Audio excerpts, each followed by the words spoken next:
Let's talk more about WebXR. So, and other software platforms. Just recently, Niantic acquired Eighth Wall. Niantic has the Lightship, which could be developed on top of to using Unity to deploy AR applications. But now with Eighth Wall and WebAR, you don't need to use a third party engine, and it can work on mobile devices or headsets. There are a lot of other software platforms out there. What of those platforms do you think is going to are you most interested in diving into, or you think has the most promise in those next 2 years to achieve what you're trying to achieve? Mark? Are you directing that to me? Going. You know, I have to, as much as I you know, this will be in contrast to what I've just said. I really appreciate the advances that are being made from a cinematic content standpoint with you know, Unreal 5, which just trickled out, you know, under the radar today. I mean, they've been crowing about it for a long time, but it's out now. So here we are. Today's the day.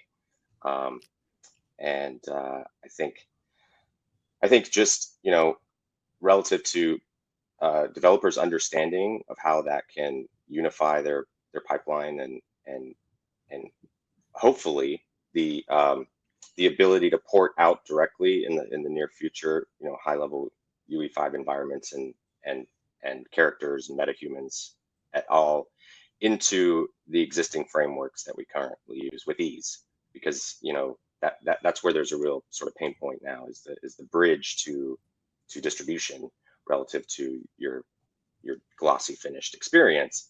So I think, you know, if they can sort of like start honing in on corralling the efficiency of that to create a more elegant end-to-end solution, I think that's going to be the golden spike. Or I think it'll just, you know, dominate relative to, as I was saying, high level sort of cinematic content in the immersive space.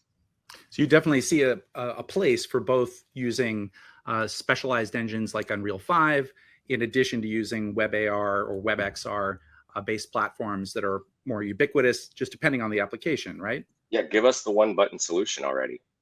You know, Sounds like that's what we'd all like. Like render out to the web. Let's go, boom. It's coming. So how about you, Tyler? You ready for that press one button, or are there particular platforms that you think are more promising than others, or are we going to continue to have these different platforms and need these different platforms for different uses? Yeah, I think it's an interesting question, because I think that, you know, it can be the tendency of the newness of it right now to see it so segmented. I mean, it's so easy to see, like, I mean, we've watched for the last, you know, 6 or 7 years of people sort of squabble over like which is better, VR, AR, and which was going to be faster. It's really just digital twins that are backed by network, and how you're accessing it is through a VR headset or through an AR device. Like, it's just content that's backed, that is spatial and shared. And so how you're actually accessing it doesn't really matter that much in the sort of grand scheme of things.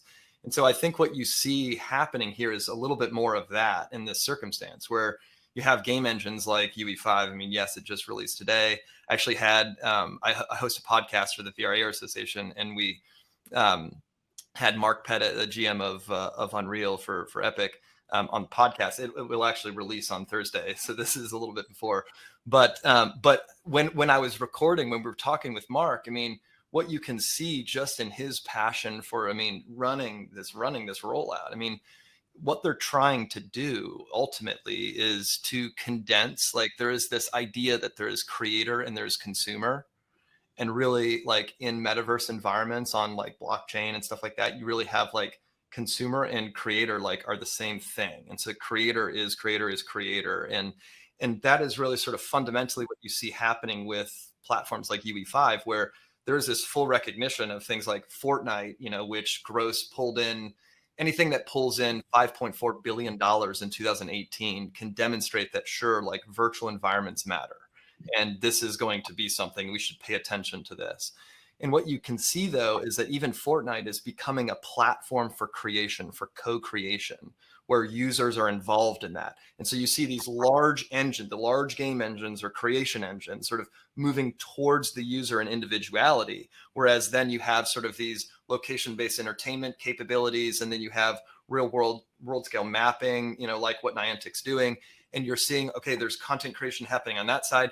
And then, and this is what I would say, in my opinion, over the next couple of years that people should pay attention to and start thinking about converging is on-chain processes. So yes, it's popular to think about NFTs as digital profile picture collections, as 2D assets and things like that. And to equate the function of NFT with digital profile picture collections is incorrect. It is a way to leverage NFT, to leverage the capability of NFT, but NFT can be applied to the co-creation capabilities inside dimensional spaces. And when you have major game engines like UE5 making it easier and easier and easier for people to create content, then again, you're bridging this gap between the consumer and the creator, and the consumer is becoming the creator. And then what I think is coming, though, is this ability, if you are the creator, if you're using all these different systems to create content, how do I stay protected as an individual creator? Well, I want to use these technologies that protect my intellectual property in perpetuity. And that's where we get to the sort of on-chain activities of NFT and stuff like that.